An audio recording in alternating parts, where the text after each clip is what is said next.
Hey, and welcome to another edition of the 498 Show. I'm Tony Palmieri from the Communication Studies program at the University of Wisconsin, Oshkosh. Absolutely thrilled today to be joined by someone I've admired for a long time, Lisa Tieglman-Koepp. Lisa, hi. Hey, Lisa is a counselor at North Shore Clinic in West Bend, and we'll talk about how her journey led her there. She graduated 1990, I believe, from the University of correct. Wisconsin Oshkosh. And Mhm. Lisa was one of the first students that I ever had here, and it was a memorable experience, as she will she will tell us. Very much so. Yeah, Lisa, I've been so much looking forward to this. You and I should have caught up a long time ago, but let's talk a little bit about your early upbringing. Where are you from? And Sure. uh, yeah, where were you born, for So example? I am a Bender. It's what they call us. I was born and raised in West Bend, Wisconsin, a lovely little community from the fifth most conservative county in the state. But Wow. uh, yeah, so I went home, but I it was 1990, I think in Mhm. 1990 that I graduated, right? So anyway, so I was born in 68, right? 1968. I think I've always been either in another lifetime like a hippie or someone who fought in the Vietnam War or something like that because I'm so like I was so attuned to rights causes and all that kind of stuff. And I kept like stealing food from our house to feed the Sentry homeless guy. So, Wow. so I grew up in, typical middle class home. I have a younger sister for about 3.5 years younger than me, and she too for a while attended UW Oshkosh. She went to Eau Claire and then Oshkosh, and then finished up to her 2-year degree when we still had 2-year campuses. What did your parents So do for a living? my mother worked at the clerk of courts office. I think she was the clerk of courts. So if you were Oh, summoned for jury duty and you worked with her, she would get everything set up. Or if you were oh, trying to get wow. out of jury duty, she had the ticket how to get out of that too. So she did that and part-time. She was part-time and she enjoyed golfing. So that was her big thing. So she a full-time golfer, part-time work is kind of how I described her, would describe Mhm. her. But then my dad, he it came from the tool and die industry. And so he worked at a place called Banner Welder in it was in Milwaukee for a Mhm. while now. They built a big complex in like the Germantown area. Mhm. So unfortunately, my dad, he was president of the RWMA, some kind of National Welders Association. But Oh, at the wow. time he retired, he was like sales and marketing, VP of sales and marketing. And he would always say to me, if you ever want the best question to ask someone, if you really want to get to know who they are, ask them about their friends. Ask them like Wow. what they do, because it's safer, right? It's some way safer to say, they're on a dart league than if I say I'm in a dart league, right? And when you're in an interview, but he was trying to get, what are you involved in? Are you like, is it the church? Is it sporting bar events? Is it conservation and really Sure. contributing to your society or whatever? But everyone know how well you're doing. Look at who you are hanging with, and that's been I, advice yeah, sounds pretty wise. Did you go to West Bend High School? I did. Well, my husband and I say that we went to different schools together because uh, up until maybe this year, where they already decided they're going to make it one school. You had West Bend East and West Bend West, two high Oh, schools connected with a central hallway.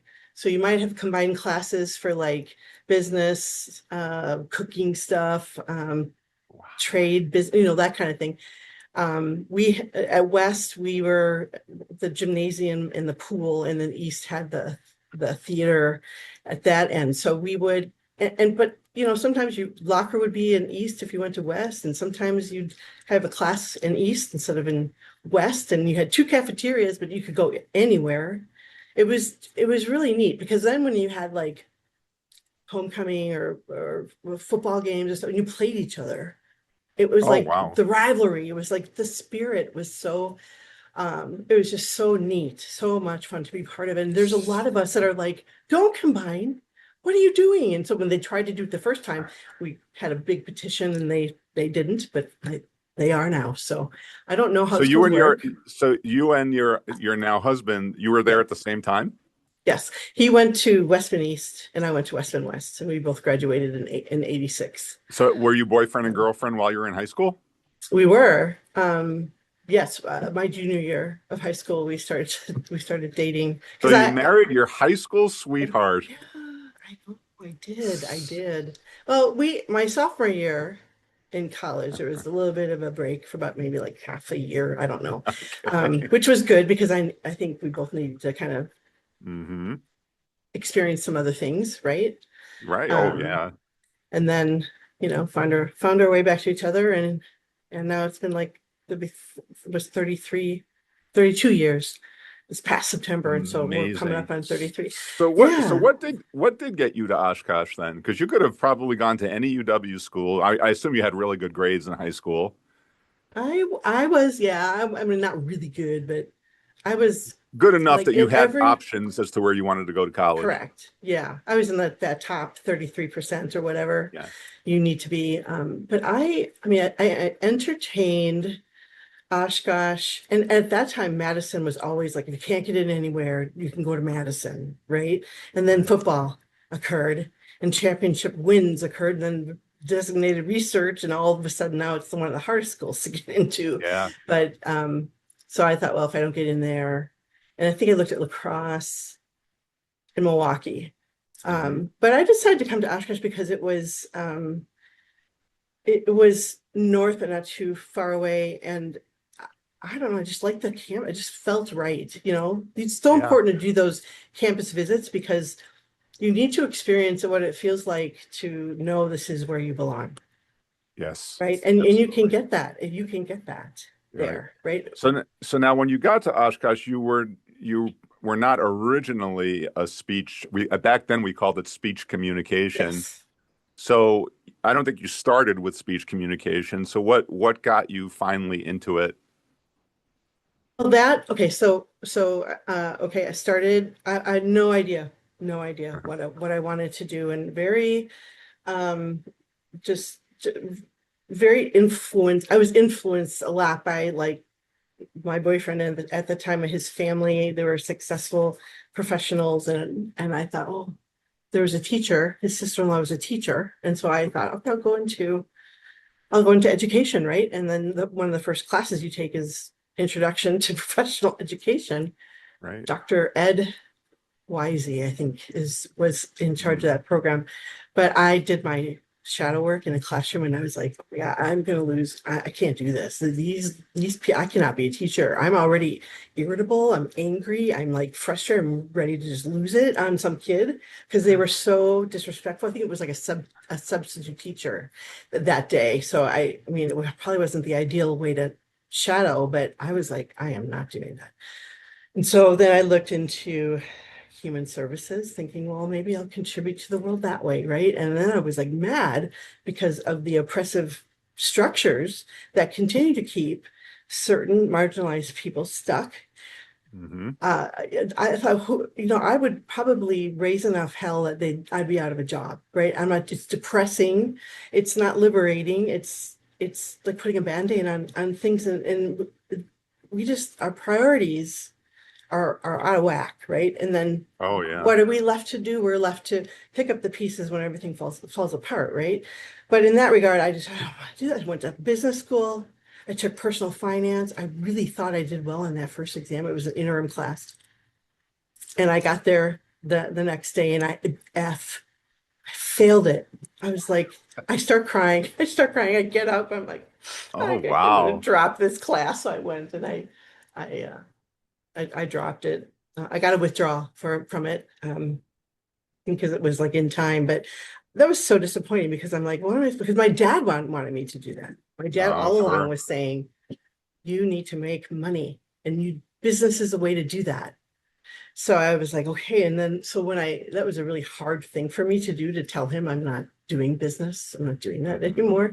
And I had taken a number of marketing classes and really liked those a lot. And then I thought communications, I hadn't really entertained that. And so I think I met with my advisor who suggested to look into the curriculum for that. And that was when the degree was in organizational and speech communication, Yes. I think is what it was. Right. But at that time, what was so different is we got to do so many things. Like you had to be on the debate team, right? You take people that are like, they're not polished debaters, but they're business school flunkies, and you put them in on the debate team, and you try to live off $3 a meal, they a lot for you or whatever. Yeah. Um, and I feel bad because Lori was my debate partner. Lori. Yes, we talked before this. Your debate partner was Lori Walters, Mhm. who was at the time and still is absolutely brilliant. I mean, she was someone who impressed me from the moment I started teaching here, and when she became a college professor, it did not surprise me at Right. all. So you two must have been a Well, powerhouse debate team because you were. I remember you being very energetic and fired up about everything. So you two must have been a really good match. she would be like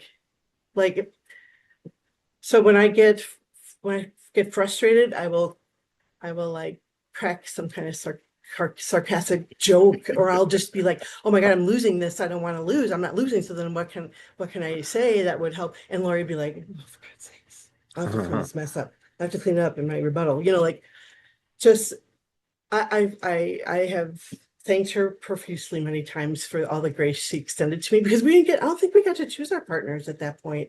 I think No? they were just chosen for us, Yeah, right? And we didn't know yeah. each other. And I remember Dr. Kay Neal, she really liked you a lot. And she really loved Lori too. So you two were thought very highly of. So would you call academic debate, a transformative experience for you? Sure.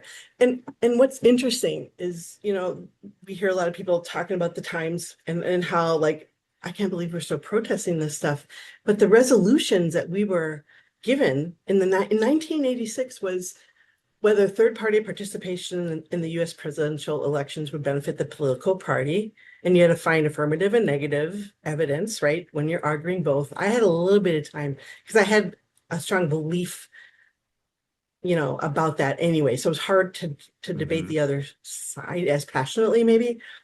Um, and then it was like that we need more gun laws, Oh, restrictive use of gun laws. And I'm thinking to myself, we are look at we're still doing this. yeah, We are still debating about these issues, and it's 35 years later. yeah. Ugh. Besides the debate program, did you have other memorable experiences in the communication program? I did.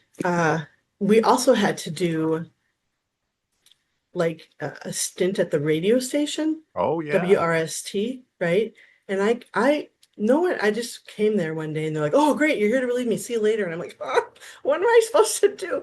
And so I pulled some albums off the shelf. Like I had no instruction whatsoever. And it happened to have been during Doc's jazz Doc Snyder. radio. Yeah. Yeah, it was on the night his jazz program was to be. I didn't know that. So he's on the phone, mad. He was so mad at me. Like, I'm like, "I'm sorry, I don't. And then there were other people that were calling. They were like, "Hey, Doc, this is Doc Jazz's radio program. What kind of music are you?" I'm like, "I'm just pulling from the files. I don't know what I'm doing." So that was a really rough introduction to um radio, TV, film. Oh, yeah. Uh, but I don't know, and I think that one of the I think it was the classes that we took, and this is why I'm so appreciative, and I value you so much, because I mean, look at your wife, look what she's doing. She's like mayor and she's represented. She's like Yeah. moving. I mean, I'm thinking that you could not be a more dynamic dual like powerhouse. Oh, I I, appreciate that. I just love that. But and then I can say, hey, he was my professor, and then I became Maddie's professor. But Yeah. the content that you showed, honestly, I think, we would study the history of US presidential address. Is that an Yeah. offering you still Oh, yeah. have? Still, yeah. Oh, It's it one of my is? favorite Okay. classes to teach. Yeah. Okay. I really enjoyed that. And I don't remember what the class was called, but I think when you one of the first days I think you started at semester, right? So it must have been like one of the first weeks that you Hmm. were there. You had us listen to a tape of Louis Farrakhan, Yeah. right?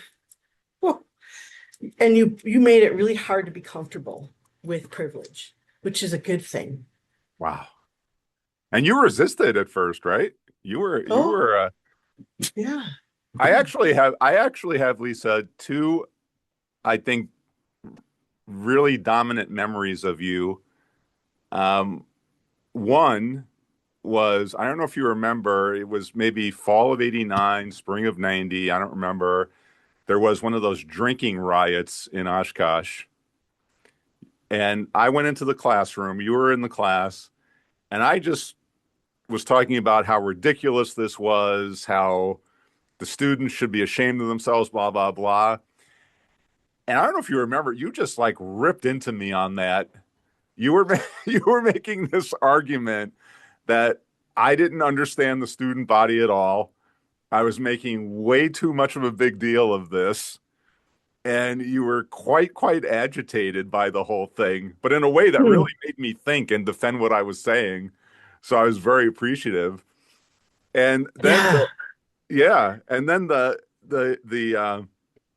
yeah, I think you had been like walking out on the streets when this was going on, and you thought that the media had blown it up and it was exaggerated and blah blah blah. But then the second thing, and I don't know if you remember this, and I was so proud of you at the time. Do you remember the Rodney King riots? Yeah. Oh, I remember we had yes. this big march at UW Oshkosh, and it ended up, or it's either started or ended up on the steps of the library, and you spoke to this crowd from the steps of the library. Do you remember this? Yes, I do. And I was so blown away. And I thought, oh my goodness, I think what we teach in this program really does have some impact. Yeah. I think that was when I returned for my graduate degree because I took No, no, so no, I I don't grad think so. Oh, maybe, no, maybe. Could be. because I graduated in 93 with my master's degree. So I was No, gone the Rodney from King thing would have been around 90, 91. You were still an undergrad. yeah, okay. I Okay. think so. Yeah, okay. All right. Well, anyways, I think that what what I learned is like I read the book White Fragility recently, Oh, yeah. and I'm like, this is what happened in Tony's class. This is why the reaction, why I reacted, why everyone else reacted, right? This is it. So even today, when I read things and we talk about like, the like if you're not standing up against oppression, then you are an oppressor. You are an oppressor. If you must stand up to it, then you become Yeah. that. Like, and that really hammered home. I mean, with you in any class I took with you, even just seeing you, discussions we'd have, like Yeah. it was, how you use in your life today to make a difference. That You know, question, yeah. You know, it's interesting with the Farrakhan thing. I had literally seen him speak in Rochester, New York, and the way he did it at that time, they were literally making copies of his speeches while he was speaking. And you were able to talk about a lower technology era. You were literally able to buy the cassette 30 minutes after he spoke because he had yeah, people in a back room that were wow. making these tapes. It was incredible. And I remember at the time there were quite a few students that were very resistant to hearing that. Like, what is this? What relevance could this guy have for people living in Northeast Wisconsin? And I look back now and Right. I think, wow, that would be exactly the reason to have students listen to that, Right. right? And Absolutely. yeah, and I'm And, really and glad that you got something out of that. I did. I think you pushed the boundaries. So we weren't allowed to be comfortable anymore. And so you caused reactions. Like, I don't want to say you poked the bear, but in some way there were, I don't know if you could attribute my reaction to being of that magnitude, but I know there were a lot of other people that were like really mad. Oh I wasn't yeah, around during slavery. Why should I be held responsible for their blah blah blah blah blah? No. yeah, I just think about that, and that was definitely like I didn't even have a person of color in my, well, maybe I did one. But yeah, I didn't know him. I didn't know him well at all, right? In my graduating class, living in my community, like I didn't have right, any exposure. So I really right. truly bought into, and it's unconscious. The thing is, I tell my, when I was raising my girls, I was telling them that, you know, you there's so much privilege that they have right now that you don't even think, like you can say I'm just not into politics, and like we know you can't not be into politics. You are not the resistance, then you are part of the oppression. So Mhm. you have to know. And so, and you also have to look at everybody as a potential blank slate, that if you live your life in such a way, you'll attract people to how you live, right? You can promote all you want. You should do this and be like that and do that. You can do that all you want, but if you don't live your life in such a way that says to other people, or other people say to you, like, I really like that. I like what you Yeah, have, yeah. right? How did you get that? Tell me. And then they're interested in what you believe, where you learned, how that came about. I cannot, and Tony, people that go to UW Oshkosh, I tell all the time, look at the communications department, look at the communications degree. You're going into psychology, great, but look at the communications degree, because it is so broad yet defined, Yes. and it's applicable. I don't know a place where it's not applicable. Oh, it's applicable to everything. And actually that's a really great transition to your professional life. How did you go from your undergrad degree to then become a counselor? So what happened immediately after you graduated? Well, 1990, that summer, I had a few classes to finish up. So I took like some business document class. So did a lot of typewriting, um, business forms and letters and all that kind of stuff. So it had that to take. And then, but at that time we were like wallpapering our dining room. We lived in the pink house that was on the corner of the New York and Wisconsin for a little while. But I don't think Oh, it's pink wow. anymore, but I think the Newman Center's in it now, but that's where we live. So we just, because you got a rejection letter, right? And we taped it up there. It was called the wall of shame, is kind of what we called it. So it was hard to find a job. And as a result, I moved home, and which my dad was okay with, but I don't think my mom was not. And so like when I Oh, when I moved in, she set up a bed for me in the basement. Now they had just bought this duplex, this brand new built duplex, beautiful, right? Extra room. Why can't I use the extra room, right? No, she put a bed together in the basement. I'm deathly afraid of like spiders. Death. I'm talking like, and that comes because when I was growing up, I had a basement bedroom, and every time I got into bed, I had to open the covers because there'd always be one or two that would scampi, right? And my dad would have to spray insecticide into my window well up here, which I oftentimes wonder if that contributed to some of the health crises I had, because I could oh, literally, like, I could taste that. I could yeah. taste that. It Oh, was so, yeah. he tried everything he could, and I was always screaming because I couldn't kill him. You would think things you hate that way, that Hmm. much, you could kill him, but no. So anyways, I came home and I got a job working at Carlson Marketing. Hmm. So I think the way that I used my degree in that way was like trying to show how relevant it is to what you're trying, know your audience, right? Mhm. Know your audience, uh,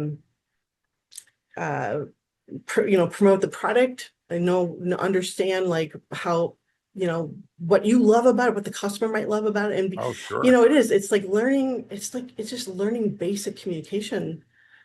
And you're trying to, I think like the art of negotiation and Hmm. mediation, like those courses, and those might have been independent studies that I took with Bill Q, because he had, his mentor wrote a book, Getting to Yes. I'm Oh, not yeah. sure. And she had passed away during that time. I think it really was hard for Bill, really was hard in that Okay. moment. But I don't know if you recall who I'm talking about. If you came from the same place, maybe you do. I'm not sure. I remember the book Getting to Yes. Yes. I don't remember the author, but and I remember Bill, Yeah. who you're talking about, Yep. vividly. So Mhm. like it's an art form. This communication Oh, stuff is yeah. all art. It's all art. And there's always something to get better at. You can always learn that. I mean, I remember writing my first speech for the first speech class, and how many ums I got dinged for, because that was the task. That was how you were graded, you know, So what right? got you into counseling? Okay, so then, so I worked at Carlson Marketing, and Hmm.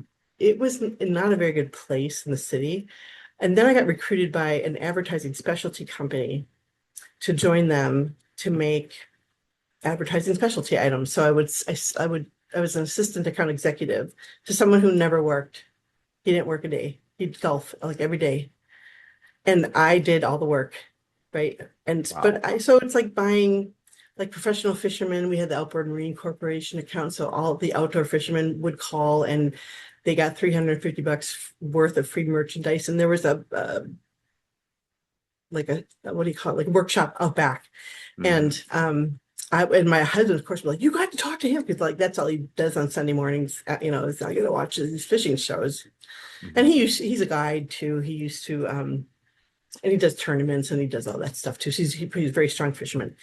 Like, the girls and I would probably around this time, we'd be like, you need to go, like, just go visit your boat, sit in it, do something, because you got to get an attitude correction. This is not like he's got a chalkboard where he's like 22 days till I get my boat, 21 days, 20 days. It's bad. And it is pathetic when you do go to your boat and sit in it in storage just to get an attitude adjustment. Right. But anyway, so I I went to therapy, um, because it was so chaotic living at home. So my father Mm. was recovering alcoholic, and he would bring home addicts all the time.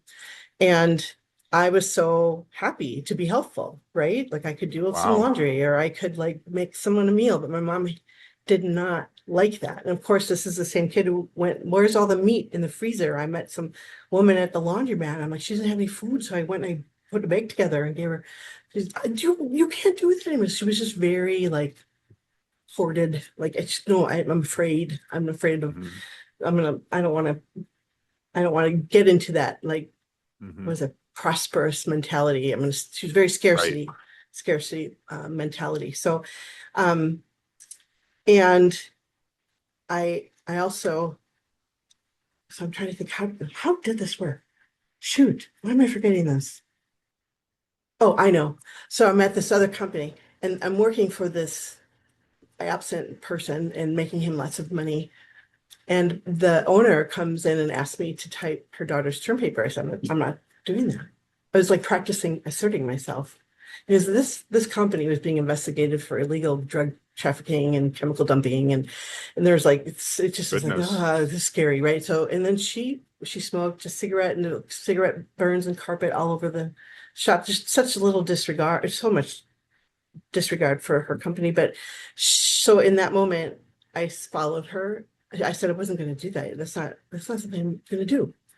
And then she called me a name, and I walked into her office and I said, when you can respect me, I will work for you. And since you can't, today I'm leaving. And I left and I'm like, what? It was kind of like, I don't even know. Something came over me. I just did that. And I went home and I was like, Wow. what do I Good do for now? you. What do I do now?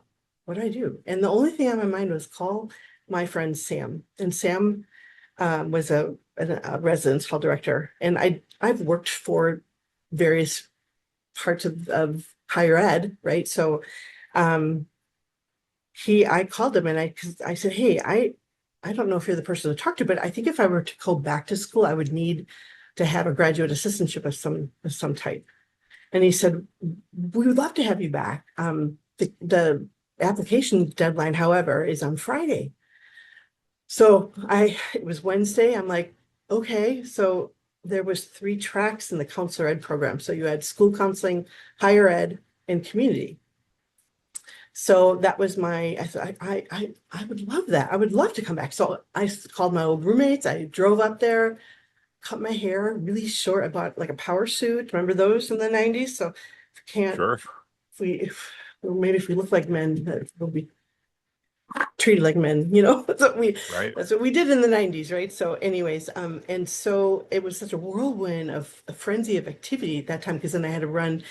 I don't even maybe it was, did I ever approach you and ask you for would you write me a letter of recommendation? Pro Quite Because possibly.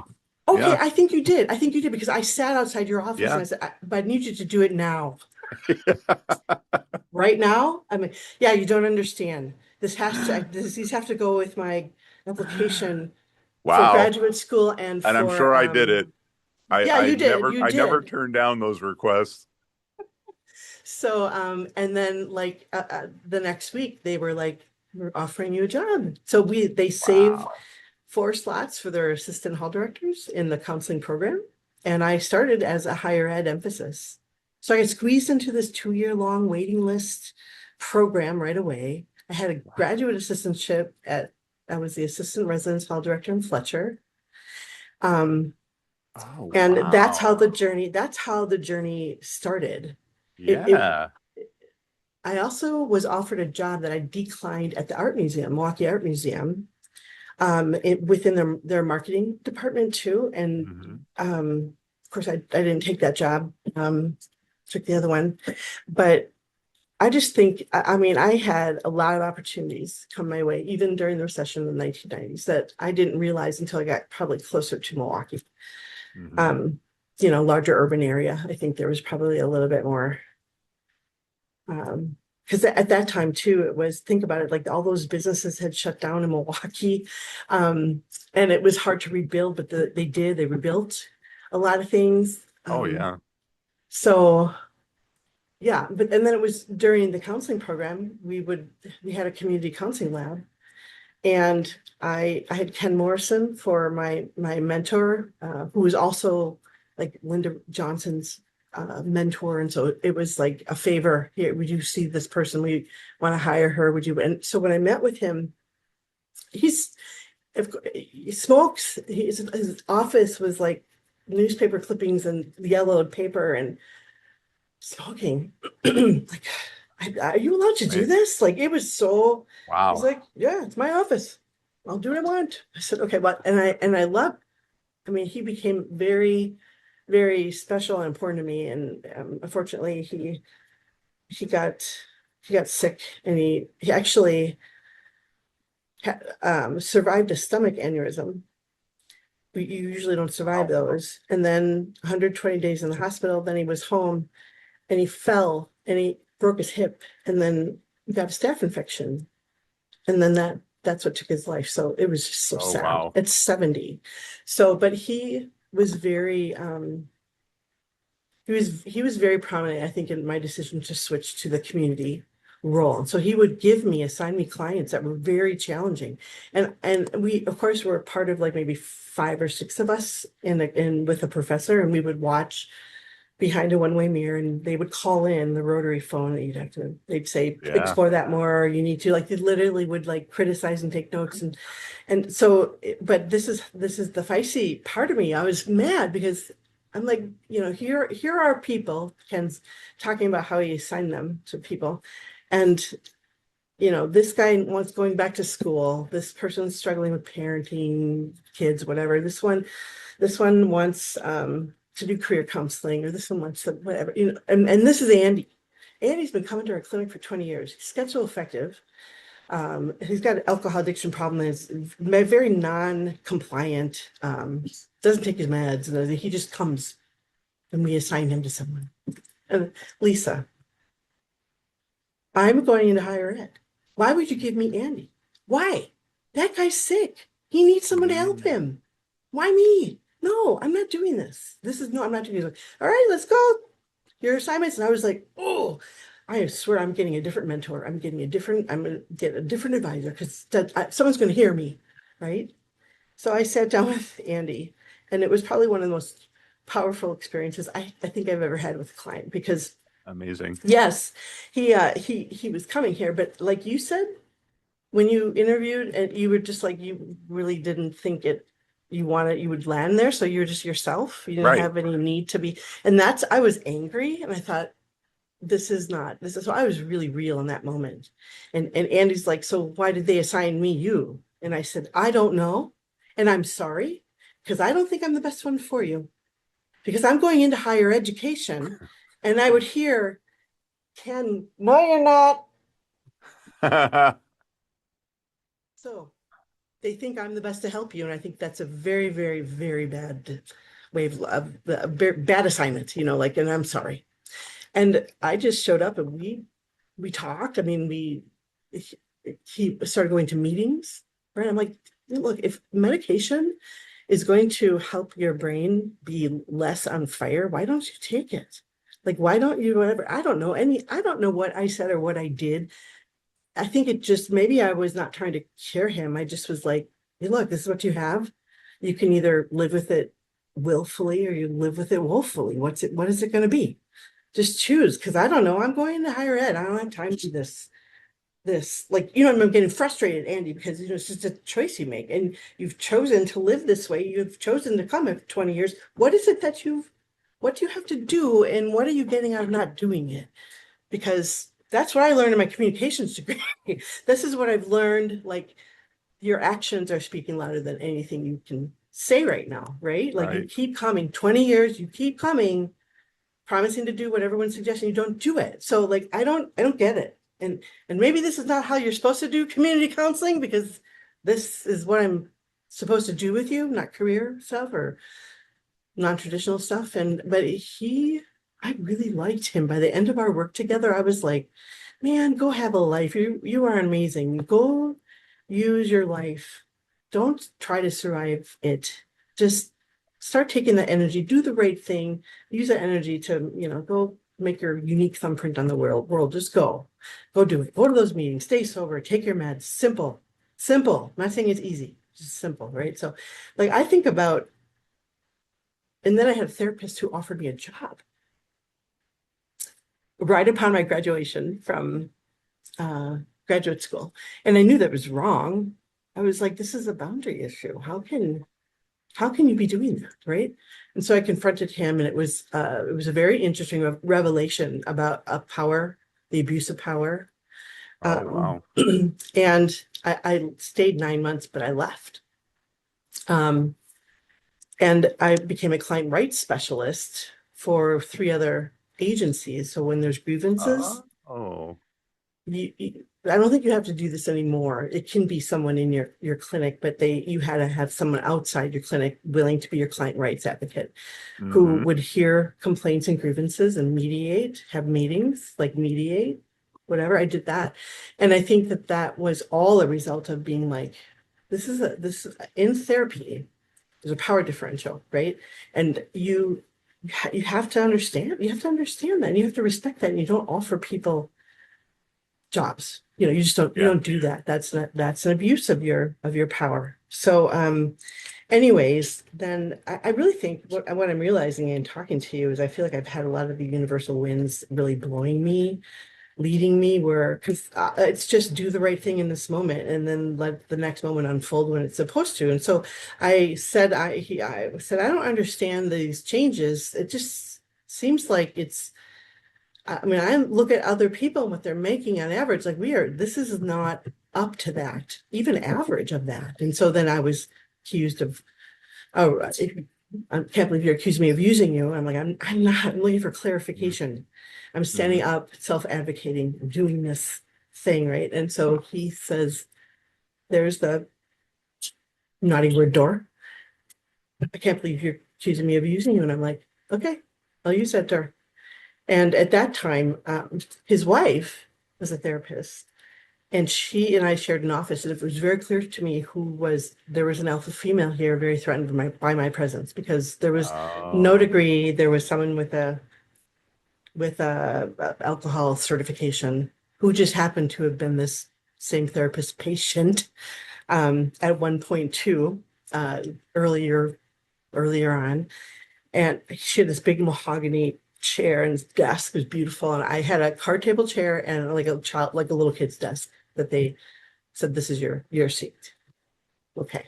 I see it. I get it. So, and so then I'm like, what am I gonna do? I walked over, I just went home, and in my mail, there was a letter from our Prudential insurance guy whose wife was a psychologist, and they're looking to expand. Give them a call. So I did. I did. And then I went up they had a wellness fair at the local college in town. Man, we miss our 2-year center. We miss oh that. yeah. We miss that. Um, and talked to the owner, and he's like, yeah, great. And you know what? Would you do research for special education due process hearings for me? I'm like, oh, yeah, more to learn. This is great. And he paid me more than I was making at the other Right. clinic. And then I could get my hours. You have to get 3,000 hours to be billable through insurance. So, and then he went to Italy, got sick, dissolved the practice, and then I kept driving past this place where I practice now at North Shore Clinics and Consultants. It's a big, like 3-story land and brick home. It's Mm-hmm. beautiful. And I thought, well, maybe I'll check them out. And at that time I had clients, I had some leverage, right? I could bring people, and that's what I did. And I've been here for 29 years Wow, at the North Shore Clinic at in Nurse. Yeah, West Bend. yeah. So, do you well, what do you consider to be your specialty now in your practice? Yeah.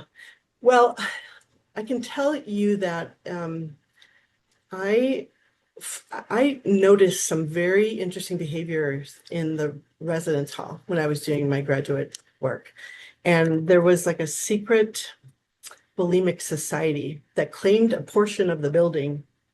They claimed it's interesting how that worked. Not it wasn't anything on paper or organized, but people just knew it's my turn to go. And at that time, we knew a lot about anorexia Mhm. and starting to talk more about bulimia, not really talking much about binge eating disorder or any of the other things. But I I began to notice this, and then I started doing my own research because there was no training out there for anyone who um, wanted to learn more. So it was all self-study. And then I had a cousin who had bulimia, and she ended up taking her own life. Oh, I'm sorry. And thank you. Yeah.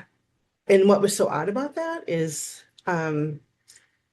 that's when call waiting. Remember call waiting, where Of you had a course. beep? Oh, someone's calling, right? Click, click. I'm talking to my mom, and she tells me about Amy, and then beep.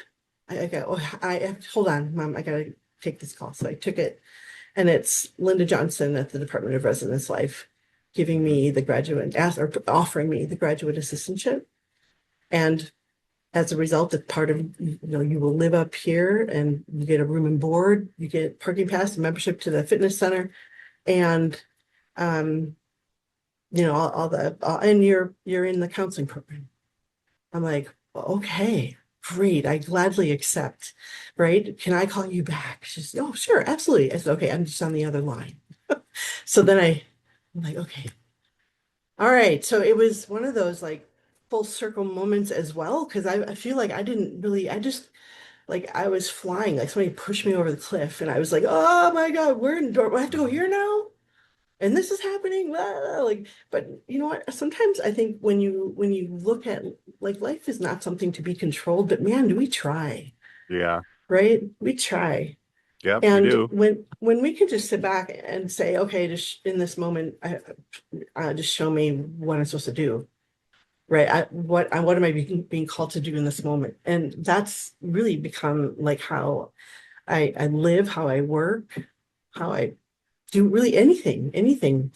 But so much of that integrates into that communication world, right? As we learn to navigate all that out there, Hmm. it's I tell you, it was the freedom to be, the freedom to disagree, the freedom you offered to be mad. Like these were things, even if I didn't understand it, even if I was on the wrong side of history in that moment, you you like I said, you challenged us to be uncomfortable with that that privilege. And that was, I think I'm looking at that as being like one of the greatest gifts I think anyone's ever given me. Oh wow. That's So I'm very that's grateful. that's so incredible to hear. And I'm sure you bring those values to your own practice now and have for a while. You mentioned eating disorders. Yeah. Are eating disorders a primary focus of your practice? So in 2010, I was recruited by the eating disorder program at Aurora Psychiatric Hospital in Wauwatosa. Were expanding and they wanted someone who wasn't green, is how they called it. So that was like 2010. And so that program dissolved August of 2019 when Advocate merged with Aurora. And I think they were going to turn the unit we were on into like double the beds and then be like funnel people with good insurance there to detox and then to the $32 million Dewey Center that they had just built, right? Like, do you not see what's going on here? This is about, right. And then COVID hit, Oh, and that unit closed. oh no. It opened for a little while, but we couldn't find staff. So they had to close it. So that unit for the one is still closed to this day. So after that, so I ran the intensive outpatient program on the eating disorder, yeah, the unit, right? So I ran the IOP and then I supervised interns. Um, and then I moved into a new role where we created more of an assessment referral model where we would catch presentations of disordered eating or chronic dieting or just risk factors, right? And we would catch it early because early intervention is like, we know that improves outcome. So, and then I was just removed from that in March of 2025. So now, Tony, I feel like I I feel like I had a leader, someone in leadership, because I asked about it. Like we have Dr. Peter DeVries, who is he came from Rogers. He came from medical director of the adult residential and inpatient eating disorder program. He came there. Now he's our medical director of the whole thing. So I keep thinking, okay, what's going on? Is there scuttlebutt, right? And that's when I was told maybe it's time, Lisa, that you just found other work to do that's in your specialty because it's not going to happen because it's not a need. It's not a need. What? It's not a Wow. need. Wow. So I don't I think on some level I feel like is my time there exhausted, but at this yet I'm looking for other opportunities, but the pay it's just I Right. can't justify making a jump. So um it's that's where I'm at, still working at my practice. I'm doing this Rise Up Summit with a bunch of women in our community, April Oh 18th and yeah, talk about 19th. that. So this is Yeah, the Rise Up Summit. Can you talk a little bit about that? That sure. was or is about women's empowerment? Well, yes, it's also about like at any stage of our life, like I think we are taught to be like we stop checking in with ourselves and with our bodies, and sometimes like even the stages we go through, right? When we are perimenopausal or menopausal, whatever, and just kind of, and it all begins really with the relationship that we are. we have with ourselves at that first moment where you are now considered a woman because you are entering that menstruation phase, right? But there's nothing that really celebrates that. And Right. so it is very shamed, right? And so what I've done is I talk about the menstrual matrix, which talks about like the slow process of alienation, self-abandonment, which sets us up for health problems later at every stage, right? So how do we then how do we reclaim that, right? How do we reclaim that? And so the second day is going to be, I have a big canvas. So people are gonna just add to it as kind of like the first Rise Up Summit, because it's really about experiencing the day. It's not about like making you do more, right? It's just Mhm. about an experience. So for me, my contribution is like really taking agency and ownership of our bodies and the changes and the seasons we go through, and to stop looking at society at large, to validate and affirm, honor that. That's really up to us. And here's how we can do it. So As you look at, as Lisa, as you look at what has happened in our society over the last few years, um, you must be outraged at what has happened, especially to women. mhm. Um, can you talk about that? I mean, you must have clients that Yeah, clearly I can show tell you signs of this. being disturbed by what's going on in society. I Absolutely. mean, how do you process this yourself, and what do you advocate for others? So I think there's such power in naming things. And what I think is happening is we're seeing the very last attempt to power, grab power, right? And what I'm amazed at is how many women are going along with this. Like Project 2025 is alive and well. And if, I mean, it's by the playbook. It's everything that's happening. And those authors are now in cabinet positions and parts of government. And this is rolling. And I think initially I felt like I was like in the center of people just like living their lives, like just having a good time. And I'm like wanting to scream, wake up, wake, do you guys realize what's going on? And even in my own family, my own family, like my husband sees it, but and my girls, they see it, but I think they're so used to like privilege that it's not getting, well, Maddie sees it, thank you, because of you, and the whatever major she has, Just the so our audience DEI. knows, this is how I know I'm old. Lisa's daughter, Madeline, also studied communication, and she now is in counseling also. Is that right? Oh, yeah, she is. Yeah. And that's why I said, what she found out she likes the most is she went to some business to talk about the benefit of counseling. And she talked with some of the people there, that it was like a lunch and learn. And she's Hmm. like, I loved that. Getting up and speaking. I loved that. I'm like, ding ding, getting clearer, right? So I think, and the reason why I suggested she do that, not go the traditional social work, psychology, counseling route, is because you can do anything. You can do anything Yeah. with this communications degree. And Yeah. it'll help you be better at whatever it is that you're doing. Yeah. So yeah, it's hard for me. I fortunately have like a few individuals that I don't have to, do I confront this or not with them, because we're all just thinking the same thing.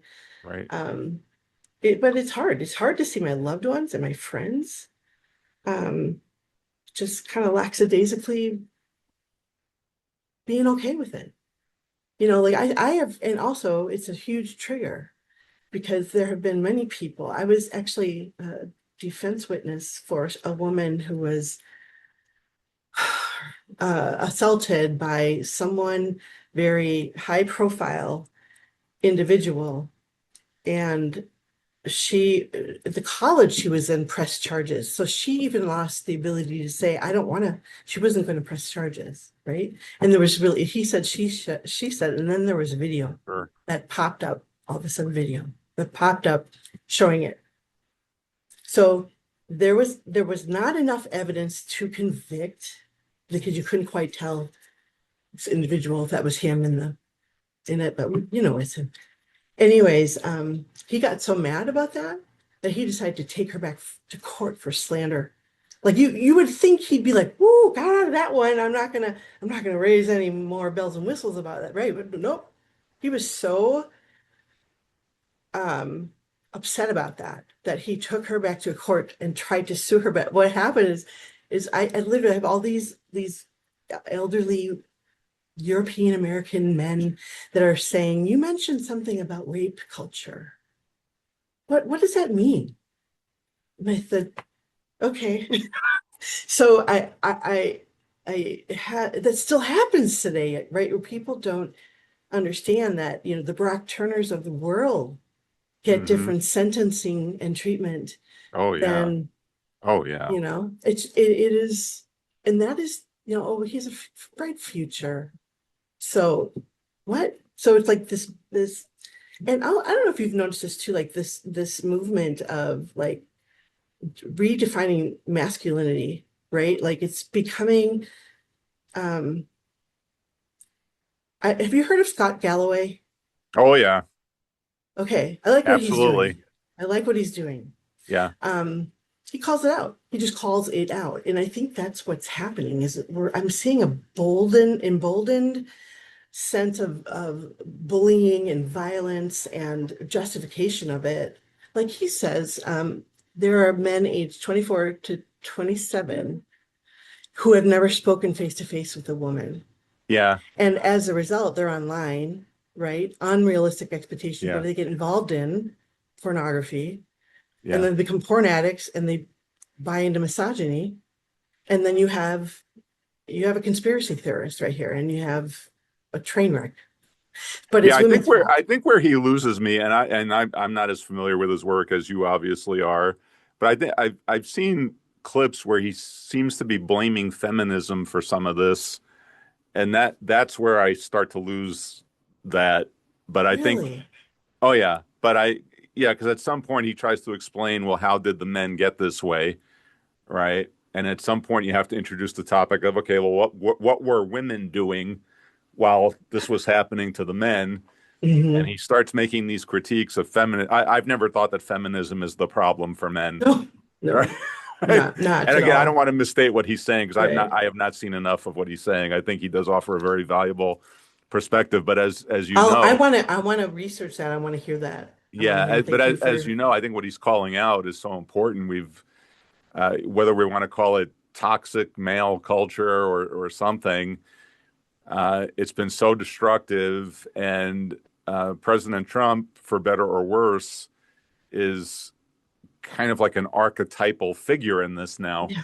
Right. right? Right. I think he's been the role model for a lot of men who see him as what they think freedom should look like, right? He can abuse Which whoever is he wants to, entitlement. right? Yeah. He can Right. abuse whoever he wants to and pay no consequences for it.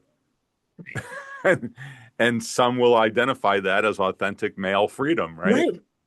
Right. Scary, It very is very scary. scary. It's Yeah, very, very scary. yeah. Yeah. So When you are in a setting with clients, what is your approach in that situation? Do you try as a therapist to do less of the talking and let your client communicate what's going on, or are you more directive, or is it kind of like a combination? well, we were never allowed to say we're eclectic, but I kind of believe you have to be if you're going to reach people, right? Because not everyone's going to be met at whatever. It's like going to a different country and being like, hey, speak English. I Yeah. don't speak your language. I'm in your country. You speak my way. It's like, no, you don't. But anyways, I have a number of people that I've worked with decades ago who are back because they too have been abused by powerful men.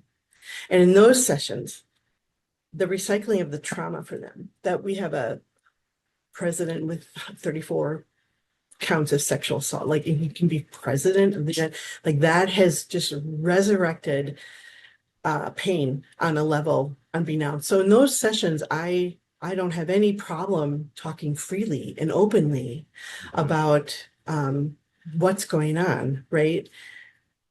It's when I sit maybe with a couple and I can tell that there is some threat, a sense of threat of someone's empowerment, that there's someone else now who has influence over, my wife. And then I have Mhm. to be very, very, very careful to make sure he feels aligned with me, that this is not about taking anything away from anyone. It's about everybody feeling like they have their own power and they can operate from that center. And this is not about like I don't tell couples to stay together or to divorce. That's not my job, even though many relationships are over before they ever step into my office. So and also like I live in the fifth most conservative county in the state of Wisconsin, who, by the way, I'm proud of because 40% of that Republican base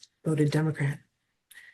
So when I'm walking with friends down the street and there's this cute little store, it's pink, and it sells eyelashes and beauty stuff services, and they have these signs, "Women for Trump" in the window. I'm like, that is the stupidest thing you can do. You should never do that. That is, if you're a business person, you know what? I've lost it. I'm never going to step in that store. And now my kids will Wow. never step in that store, right? That's bold, right? Like why? So I do want to have comfort. Those people don't find themselves in a counseling office though, Tony. They don't because they Right. think they're above that. Like they don't think that this level of uh, oppression and the loss of rights and the oh just the things like they don't care. It doesn't affect them. They don't care until it affects them, right? Until it affects them. Yeah, until it affects them. Exactly right. And as we record this today, Lisa, the president is threatening to literally wreck the entire nation of Iran, the civilian infrastructure, water Is it? desalination plants. He put out, I don't know if you saw the Easter Day message where he was threatening to bomb them into the Stone Age, and again, as a therapist, I mean, how do you, or what would you urge people to think as they process this? I mean, it can't be good just to be angry. Like I don't like being angry all day long, Oh yeah. Well, even though and I know sometimes I say, my anger will fuel a lot of my activism. But I'm sure in your position, you would probably tell people it's not good to be angry about this stuff all day, right? So what do you do? yes. So I what I say is I'm just going to own that because of your privilege, you can do this, that you can take a break from the news, that you can give yourself a half hour to catch up on a pretty well-respected, I don't even know if you can call it non-biased anymore, but Right. it's the truth. It's truth, right? This is happening. But to really carve out time to just to go there and again and get involved in any way you can. Like the protests that were taking place this weekend, I had posted something about like I just want you all to know that if you can't protest or rally or march, there are other things you are doing that matters. And that is if you're raising a child with love of all people and someone who is dedicated to calling out harm when they see it, or standing up for the kid at lunch that's being teased or doesn't have a place to sit, give them like this, that if you're doing those things, you are helping, you are providing sustenance. It's okay if you're not marching, right? Yeah, I'm So glad. like, Yeah, but then it's some people, because of where they're at, they might like to do things. I'll do mailers or I'll make phone calls or I'll do um like there we do have a pretty active Persist organization, which is women, progressive women in this community, and they do a lot of work Hmm. rallying against or for things, and there's lots of opportunity to get involved, but people are really afraid. They're Yeah. afraid, and I don't blame them. When we had the pro-choice rally in front of this is West Bend in a nutshell, in front of Texas Roadhouse, whereas the pro-life rally was up the top of the street near Hobby Lobby. Um, right. But yet what was scary is like heavy police presence. Not one of us had I mean, if they had a weapon, they were concealed. But these people in these pro-life, they had carrying permits, but they had their rifles. Like they were just rifles sitting behind like I'm like, that's intimidation, right? That is intimidation. And I remember seeing a guy come like march through, and he took turns at the microphone, my body, my choice, then you would say back. And yet he had a gun in his pocket. And I thought to myself at that moment, I thought, is he has he infiltrated this crowd, or is he a police officer that's trying to make sure there's peace? Is he here for good intent or ill intent? I don't know, because his whole darn face was covered. So you couldn't see it. And so I remember a friend of mine, Steve Roberts, who interesting enough was a therapist when I first joined my first clinic. He's retired, but he's very active with the Democratic Party. But he and I walked over to the police officer to say, you know what, this is kind of giving us eerie. Do you see that Yeah. individual? And what, like I just, in light of all this, it's bound to escalate at some point, right? And we just want to know we're safe. And he confirmed you're safe. You're okay. So it was kind of like he's a good guy, but here It to is scary, protect. Lisa. You said people being afraid. I mean, I think, we were in Iraq for many years, and what happened there was we essentially created a civil war within the Iraqi society. And what I Yeah. feel is that has been brought home. That Yeah. it used to, not to sound nostalgic, but it used to be the person you disagreed with in the United States was just someone who had a different viewpoint. Maybe Right. you'll find a way to work it out. Maybe you Hmm. won't, but you're certainly not going to think about abusing each other, especially in a physical sense. But now we're long past that. Right. Now, the person that you disagree with, I mean, especially on the political right wing, I see this mentality. If you disagree, you are somehow an enemy. It is, and people say, "Oh, are we going to have another civil war?" I mean, I think you can make the argument that in some way we are there, Hmm. and it is frightening. Yeah. And I think, as you've seen as a counselor, a lot of people just don't want to deal with it, right? They want Right. their you keep using the word privilege. They want their privilege to save them, and ultimately it won't, right? Yes. Right. Absolutely. Yeah. And so, And how do there's we? really there's this interesting correlation between like people put people in categories, and it's like anti-vax. It's like, right. And like they're all, you can, I guess you're right. There's no middle in this. It's like impossible to have. There is no middle. It's right or it's wrong, and that. And yet at the same time, there can be people arguing that point as well. Like, Right, what does giving rights to someone who enjoys drag, how is that damaging to, how is that, how are your rights being eroded? Like this person, live and let live, right? Like how, and it's like, I think of those people that were screaming at the little Ruby. She was the 6-year-old girl that was the first Black student to integrate into oh the white yeah, schools. Remember, and the adults on there dressed up, screaming profanities at her, totally on the wrong side of history, right? right. And it's like I feel like we've kind of like beam me up, Scotty, as if like that fifth 1950 that time is like we're trying to get back to that time again where that kind of stuff desegregating is happening. right? We're unfunding programs. We're putting everybody Yeah. back there, and it was not great for everyone. So I don't know, Tony. Yeah, and That's we an have, ongoing and we question. do have too many people in power that in politics and in corporate America, in churches, in Hmm. other religious institutions, they are not taking the responsibility to unify people, Right. right? I do think we have too many people that have been given some amount of power that are Mhm. not using it properly, and there are so Right. many people who really, I don't know if it's cowardice.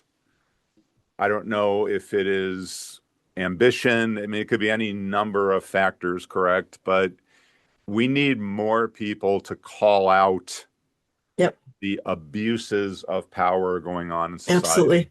right? And we just Absolutely. don't Couldn't be more. we just don't have that. Yeah. Right. And that needs to happen on all sides, Right. right? Like Calling out the abuses of I'd love to power. call up, I would love to call up uh uh Chrissy Holmes and Pam to see how do you like it under the bus? Yeah. How do you like it? Was it worth it? Great. You know, you did mention earlier about, the family as a space of kind of activism. I mean, what was your experience? I mean, you have three daughters. They're Yeah. all adults, right? Hmm. And you've got how many grandchildren now? Three. All right. Three. What has family life meant to you over the years? Well, it's interesting because there have been major events that have happened personally, that really has helped shape the children I have, me and my husband too, but we have always canceled each other's votes out, is what we would say, because he's lived in West Bend, and he's Republican. He's not a Trumper. Vehemently, now that he's a dad of daughters, it's his whole idea of like rights and freedoms, like he Yeah. gets it. He gets it now, right? And so, and that has changed over time. But what has always been so not only did I become ill twice, um, but we let our children decide what they needed. So sometimes they would skip school and come to treatment with me, and sometimes they wouldn't. But we always were bringing meals to people that were hurting, and we just kind of did the action, and again, like trusting that there's something that you're gonna there's some meaning you're gonna find in this experience. I don't know what it is, but you have to trust that. And now I look at the fact that I have a daughter who is she does mammograms at Grafton Hospital, and she helps people do guided biopsy surgeries, and mammograms. She's on the cancer front. I look at Madeline, who is like very much concerned about what's going on. And in particular at Catalpa Health, where she works, there are a lot of support for people who are poor, people who are part of the BIPOC communities, people that are being kind of like hunted, if you want to call it. And she's making sure there's food and there's clothing and there's all these, like it is real service work that she's really being called to do. Yeah. And then my oldest, or my youngest daughter, Zoe, just graduated with her surgical first assist degree from Bellin College, and started at Children's Surgery Center in Wow. August. So they are, they kids with cancer, kids with like, and they just know what to do. They just know what to do. It's such a beautiful, it's such a beautiful realization that what comes in our life might be hurtful, but it's not coming to hurt us. I think Yeah. it's coming to grow us, because Yes. I don't think the opposite of love is joy. Like I think the opposite of love is like service, maybe, right? However it shows up in your life, the stuff that seems so horrible. And I'm not saying be grateful for the things that happen, but it's kind of like you have to develop this mentality of like, okay, you know what, it's here. I didn't ask for it. I don't like it. I'm gonna like it. but I have some choices I have to make around it. And this is how I'm going to approach this assignment of suffering. That's how I'm going to approach it. Wow. So I think that my daughters, I know that there's some emulation of that, but I also became a little crazy during, like, I was hard to be around because I'm like, we're gonna lose our rights. You're gonna lose your rights. Or I'm backing out of the driveway with my protest signs, and my daughters are on the front lawn tanning. I'm like, this is so wrong. This picture is so wrong right here. This is so wrong. Like, I'm doing the protest, right? So it's so, oh, I think with sometimes I've pushed my beliefs so strongly on them that they Mhm. then just found other people to have relationships with that did the same thing to them, you know. So there's parts I'm proud of, there's parts I'm not proud of. Um, yeah. So, but when they had a mock election, they went to a Catholic school and they had a mock Mhm. election, and Mary was in second grade, and Hannah was in sixth grade, and Maddie was one of two people that voted for Obama. And the other one was her mom's an immigrant from Mexico. So it was her and Maddie, but I didn't prepare them for the backlash. The things the kids would tell them, you're a baby killer, you're a terrorist, you're blah, blah, blah. So like I never thought I had to prepare my kids for that. You know, because Steve Wow. went to the McCain headquarters, I went to Obama, and we both sat them down and said two really great men, two different ideas of how to run the country. And you have to figure out the things that are important to you and which one you like best. Well, which one do you like best? Well, I like Obama because he believes the government should stay out of women's bodies, that it's our choices to decide what, you know, what we do, what we can and can't do. No one should have ownership of that. And there's many people on the other side that think that Right. it shouldn't be fully granted, you know. So why are you voting this way, Dad? And so of course, you know, Republican values, and they both we're not monstricizing people, right? We're talking about ideas and ideologies and evolution because it's still happening. We think of evolution in the past tense, but we don't realize that we're evolving as people, and I think that that is so threatening to the powers that be.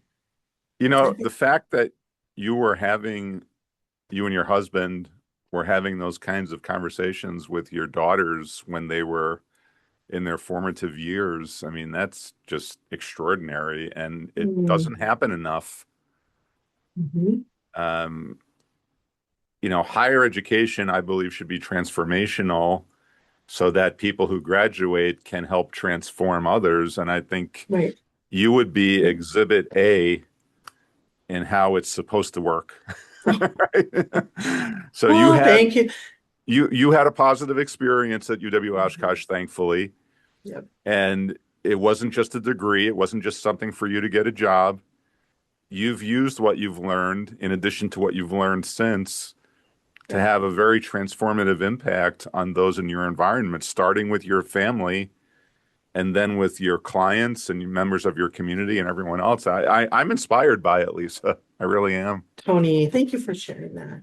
Um, that what's interesting is I do struggle to um whatever people see, I oftentimes don't.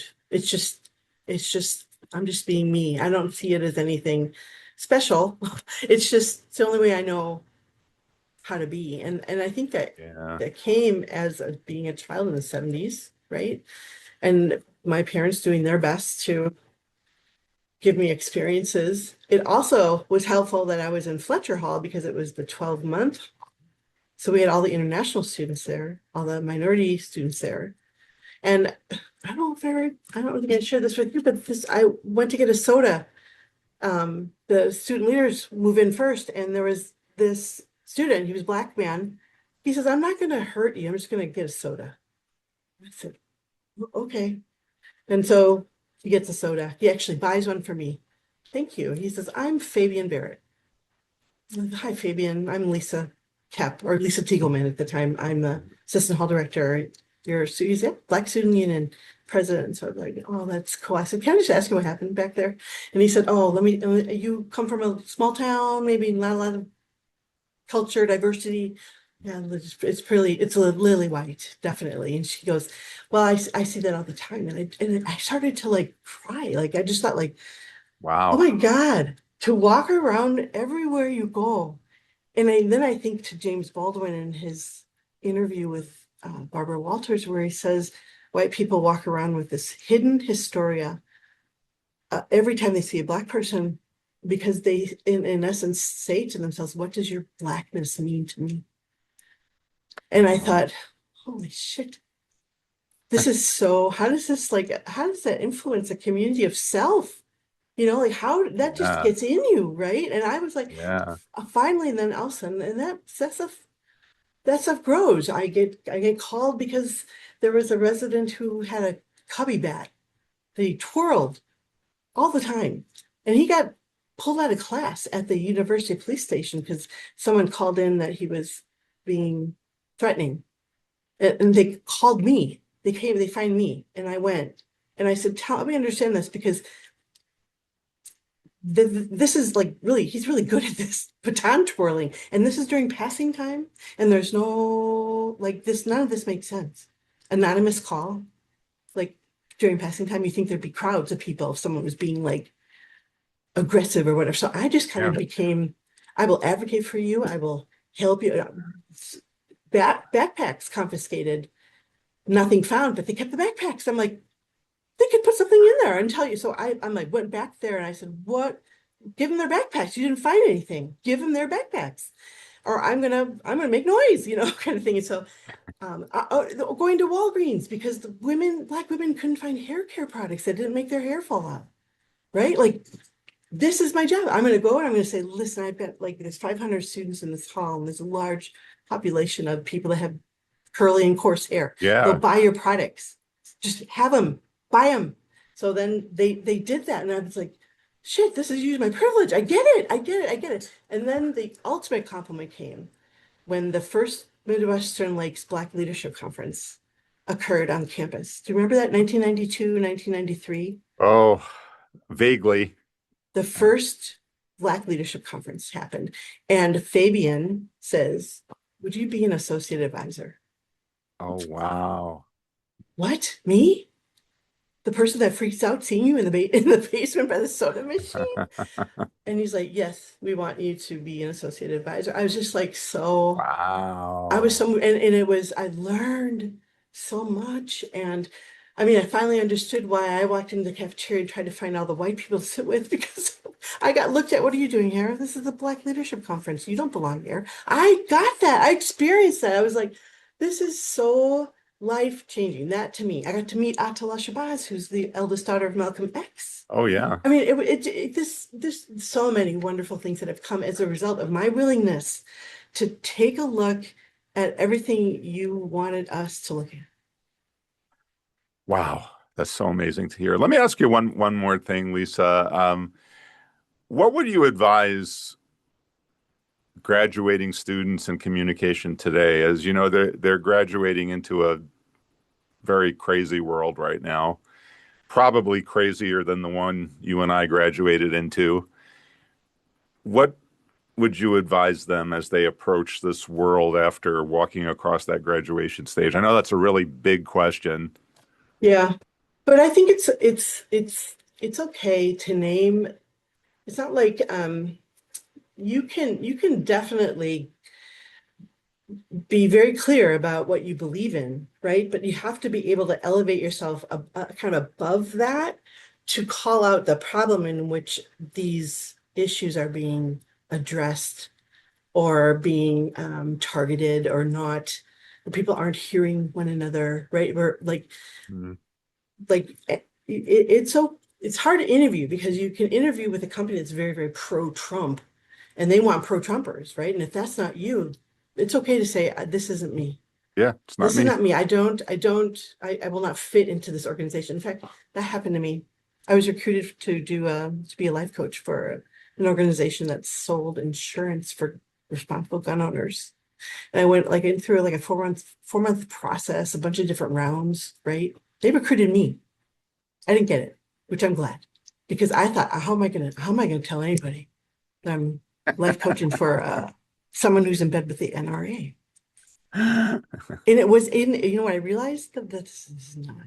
and I too, I think that I did what you did. I was like, I was me myself, like, fuck it, they don't like it, I don't care. Right, But when right. I saw the simulation room where they were firing off the AR-15, and they could change the background, right? Because they have all their filming and stuff like that. And I kept saying, I wanted to say, do you have a school background? Do you put that up there too? And I thought, oh boy, Lisa, that's interesting. You have to. I think I was just being lured by like money because I'd been fighting insurance companies for the last 2 years trying to get my money and being, you know, called out as being like a bad actor or a threat to the Wow. integrity of Medicare. So I was like, I don't want to do this anymore. That was like relief. 150 grand a year. I can do some life coaching and training. Absolutely no problem. Wow. But the minute you think after spending so much time with people that they would give you the courtesy of a call, but no, they don't do that. And that's the other Yeah. thing too. Don't expect courtesy.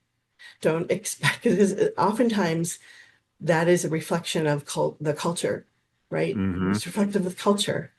We only take people who want to work here. We only take You know, people who, Lisa, students these days, and this has probably always been true, but I hear about it a lot more now. They can send out dozens, if not hundreds, of applications and not hear anything back. Um, how do you advise, especially young people, to stay calm and patient during that process? Because as you know, you graduate from college, maybe you've got some debt. Maybe not everyone has parents like you did who said, hey, "Okay, come back yeah. and live in our spider infested basement." But how, Ugh, how yes. um, what can young people especially do to maintain calm during that process? Okay. Well, granted, that involves a lot of self-awareness. So I think sometimes it's important to Yeah. step back because really, what are we being challenged with? There's this job opportunity, and we're going to try to sell ourselves as being a good fit for that, right? But to not forget that you're interviewing them as well. Yeah. Like this is a culture, this is a like you ask questions about the culture, ask questions about like, the thing the if you want to work in a certain environment, ask a question about that. And I mean, if it's not in the cards, if it's completely different than but you've just gotten some information about, well, maybe this isn't right for me, that it is okay to say no. You don't have to take the first job offer you get. Like sometimes, always, it's better to get a job when you have one, right? Right. Usually, right. So, given with that said, like you know what? If you have to wait tables, what I did, I waited for 2 years. I waited tables and bartended for 2 years with a After master's degree graduation? Oh, after wow. graduation while I built a practice. So Wow. patience, right? Persistence, but also you don't want to go in like in a desperation either. Right. Right. I was Here's the other research, the other we know that the body can inform the mind. So if you walk with your head up, your shoulders back, your chest forward, you will begin to feel confident over time. So you position yourself as confident, and Lori, all of a sudden you're confident. And you're like, when did that happen? You know what I'm saying? So you cannot like it's Amy Cuddy's work. I don't know if you've seen Amy Cuddy's work. A little She's bit. like a social scientist. Like she uses Yeah. power posing. Oh, Um, yes. Yes. yeah, yeah, yeah. So that's her work, right? So I mean, I teach that in groups that I run at the hospitals, and power poses and that. So do those. Get yourself big, take up space, right? It's just I think it's going to be a challenging process, but you're going to learn so much about yourself. Yeah. Um, and to not